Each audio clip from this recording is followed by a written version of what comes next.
Good evening, and welcome to Election Night in America 1924.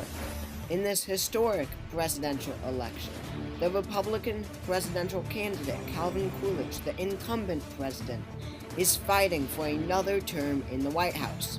The Democrats, after over 100 ballots at their national convention, have decided on nominee John W. Davis of West Virginia, and Robert LaFollette, the firebrand senator from Wisconsin, is running as the nominee of the Progressive Party. Our first polls close at 7 p.m. in 5, 4, 3, 2, 1. Stand by for a CNN projection.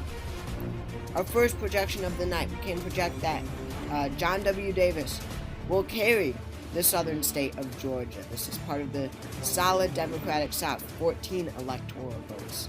He will also carry the southern state of South Carolina and their 9 electoral votes.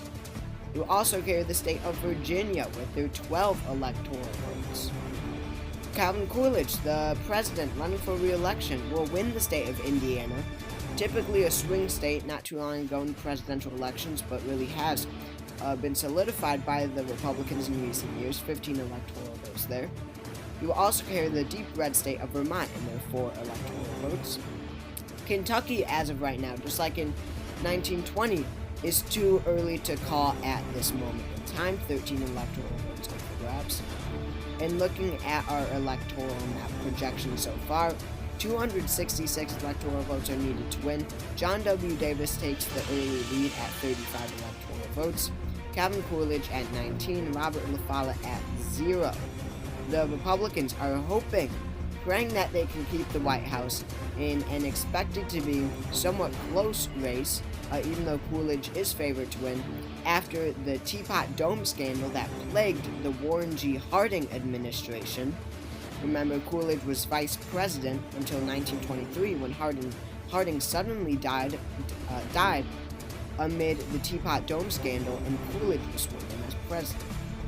Our 7:30 p.m. poll closes in Ohio, North Carolina, and West Virginia, closing 5, 4, 3, 2, 1. Stand by for a projection.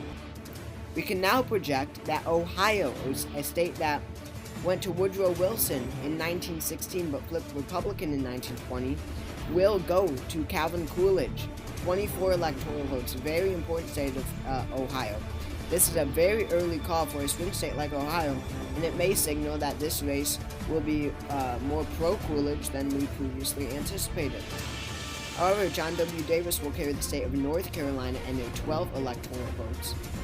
In West Virginia, Davis's home state, is too early to call. 8 electoral votes up for grabs there. And looking at our updated electoral map, with his big Ohio win, Coolidge narrows the gap. Now it's 47 to 43. And we now have our 8 p.m. poll closings in many states, a very important poll closing. Those polls will close in 12, 11, 10, 9, 8, 7, 6, 5, 4, 3, 2, and 1. And stand by for a CNN projection. We can now project that Calvin Coolidge will win the state of Connecticut and their 7 electoral votes. He will also carry the state of Delaware and their 3 electoral votes. Massachusetts and their 18 electoral votes, a very Republican state, will go to President Coolidge. Coolidge will also carry the state of New Jersey and their 14 electoral votes. He will also win Maine. The northeastern region is very solidly for Republicans. 6 electoral votes there. New Hampshire will also go to Coolidge. Illinois and their major 29 electoral votes will go to Calvin Coolidge. Once a swing state, now very Republican. Pennsylvania and their critical 38 electoral votes will go to Coolidge, as well as Rhode Island and their 5. John W. Davis will carry the southern state of Florida and their 6 electoral votes, as well as Mississippi and their 10 electoral votes, and Alabama with their 12 electoral votes, as well as Tennessee with their 12 electoral votes. This is actually a flip from 1920. Warren G. Harding won the state of Tennessee back in 1920, and this does demonstrate the Democrats' slight improvements This time around, it's looking like we can call Tennessee at poll closing time. We'll go to John W. Davis, a flip. It will also carry the state of Oklahoma. That is another flip from 1920, 10 electoral votes. Maryland, however, is too early to call. This one went Republican in 1920, 8 electoral votes there. Missouri, also a Republican state from 1920, 18 electoral votes are too early to call. And looking at our updated electoral map, Coolidge does have the upper hand right now. It is 167 for Coolidge to 97 for Davis, 0 for Robert LaFollette. And at this time, 4 years ago in 1920, the Republicans led 211 to 75 for the Democrats. So Davis is clearly making at least some improvements in this race, but the question is being asked, can it be done at all? Can Davis possibly win this election? And we have our 8:30 p.m. poll closing in Arkansas in 5, 4, 3, 2, and 1. Stand by for a CNN projection. John W. Davis will carry the state of Arkansas in their 9 electoral votes. And we have a large round of poll closings across many states here at 9 p.m. on the East Coast. Those polls will close in 7, 6, 5, 4, 3, 2, 1. Stand by for a projection. Calvin Coolidge will win election to the U.S. presidency. Incumbent President Calvin Coolidge wins his first full term in office. Remember, Calvin Coolidge, our current president, took office in 1923 when Warren G. Harding suddenly died. Coolidge was vice president. He came as a huge surprise to Coolidge and the nation. And despite a previously expected to be close and uphill re-election effort, it appears that Calvin Coolidge, our president, will win re-election over John W. Davis and progressive Robert LaFollette by wide margins, completely blowing away expectations. He will win his first full term, 4 years, in the White House. He will do this by winning the state of West Virginia with their 8 electoral votes. This is his Democratic opponent, John W. Davis's home state. Davis will lose his home state to Calvin Coolidge. Coolidge will carry the state of Iowa and their 13 electoral votes, as well as Michigan and their 15 electoral votes, as well as Minnesota and their 12 electoral votes, and New York with their major 45 electoral votes, a huge batch of electoral votes. Coolidge will win Kansas and their 10. He will also win Nebraska and their 8 electoral votes. Colorado with their 6 electoral votes will go to Coolidge. South Dakota with their 5 electoral votes will also go to Coolidge, as well as Wyoming with their 3 electoral votes, as well as Arizona with their 3, a very new state. They voted for the first time for a president in 1916. Louisiana, however, a southern state, will go to John W. Davis. That's 10 electoral votes. Texas, with their 20 votes, will go to John W. Davis. And Wisconsin will go to Robert LaFollette with their 13 electoral votes. This is, so far, Robert LaFollette's only win. Again, this is Robert LaFollette's home state. He currently serves as a U.S. Senator from the state of Wisconsin as a Republican. However, he is running from this progressive ticket. Senator LaFollette will carry his home state of Wisconsin.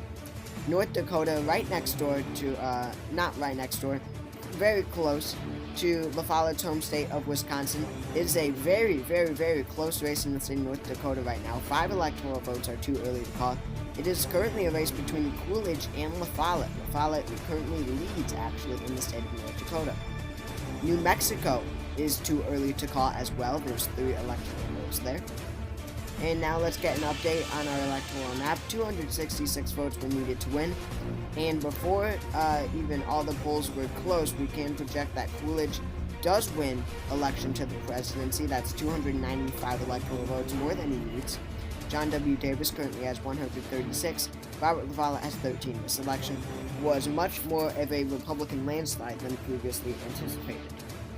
Our 10 p.m. poll closes in Nevada, Montana, and Utah, closing 5, 4, 3, 2, 1.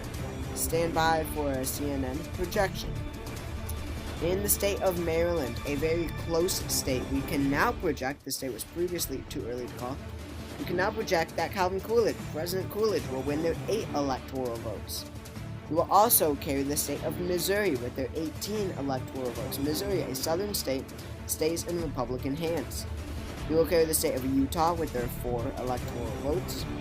However, Nevada is a very tight race between Calvin Coolidge and Robert LaFollette, 3 electoral votes up for grabs there. And Montana is also very close between Coolidge and LaFollette. There's 4 electoral votes there. Looking at our updated electoral map, again, Senator LaFollette currently leads in North Dakota and Nevada. It is now 325 electoral votes for Calvin Coolidge. He has risen to that number. Our 11 p.m. poll closings in 4 states close in 5, 4, 3, 2, 1, 0. We can now project that President Coolidge will win the state of Kentucky with their 13 electoral votes. This is a flip from 1920. While Tennessee, right next door to Kentucky, flipped to the Democrats this year, Kentucky will flip to the Republicans this year. James Cox, the Democratic nominee, won Kentucky in 1920. 13 more electoral votes will be added to Coolidge's column. This is the first time that Kentucky has voted Republican on the presidential level since 1896. In New Mexico, another previously too early to call state, Calvin Coolidge is the projected winner with their 3 electoral votes. Coolidge is the projected winner in North Dakota. He will beat out Robert LaFollette with their 5 electoral votes. He will also win Montana with their 4 votes, as well as Nevada with their 3 electoral votes. This one was very close, but he will narrowly beat Robert LaFollette. He will carry Washington with their 7 electoral votes. Coolidge is the projected winner also in Idaho with their 4 votes. He will win Washington with their 5 electoral votes. Sorry, I said that already. And California, finally, with their 14 electoral votes. And as you can see, once again, the Republicans win the presidency by a landslide victory, winning the vast majority of states. You could see only that solid Democratic South is remaining blue, while the rest of the country stays with the Republican Party, with the exception of Wisconsin, which voted for their favorite son, Senator Robert LaFollette. The final electoral vote tally, 382 for Calvin Coolidge, 136 for John W. Davis, and only 13 for Robert LaFollette. LaFollette comes in second in a handful of states, while Davis comes in second in most Republican states. However, it is a blowout in the vast majority of states. Very few states were even close at all. And we have breaking news coming out of Clarksburg, West Virginia, John W. Davis's hometown. Davis is speaking to a crowd of supporters. He has officially conceded the race. He says he has called President Coolidge to congratulate him. He has conceded this race. We have more breaking news. Robert LaFollette has congratulated Calvin Coolidge on his big win. He's also addressing supporters in his home city of Milwaukee, Wisconsin. Robert LaFollette has conceded the presidential race. And we have some action in the world of social media. President Calvin Coolidge tweeting out through the margin that he won by 381 to 136 is, quote, crazy, unquote. Ambassador John W. Davis coming back saying, okay, hush, I didn't even want to run, which is true. John W. Davis, in fact, was kind of put in the position that he was by the Democratic Party since they couldn't find anyone else to nominate. And he also goes on to say that he did do better than Robert LaFollette. Senator LaFollette clearly not happy by that remark, replying to that quote tweet with, well, I'm literally third party, which does hold some truth when you think about it. John W. Davis definitely does not have the validity to say that. And finally, looking at our popular vote, with 99% of all votes counted, it is an absolute blowout on the electoral college scale as well as the popular vote scale. Calvin Coolidge wins in a three-way race with over 50% of the vote. He wins 54% of the vote. That's 15.7 million votes cast for him. The Democrats, John W. Davis, will carry only 28.8% of the vote, one of the worst performances by the Democratic Party ever. If not the worst. I believe this is the worst performance by the Democratic Party on the popular vote level ever. He carries only 8.4 million votes. Robert LaFollette, the progressive, wins more than half of that. He wins 16.6 million votes. Very good for a third party. However, he only won his home state of Wisconsin. He carries 4.8 million votes. Calvin Coolidge wins the presidency, the popular vote, by 3.7 million votes. So thank you all for watching this historical election night. I really hope you all enjoyed. These are super fun to make. Make sure to subscribe, and I will see you all next time.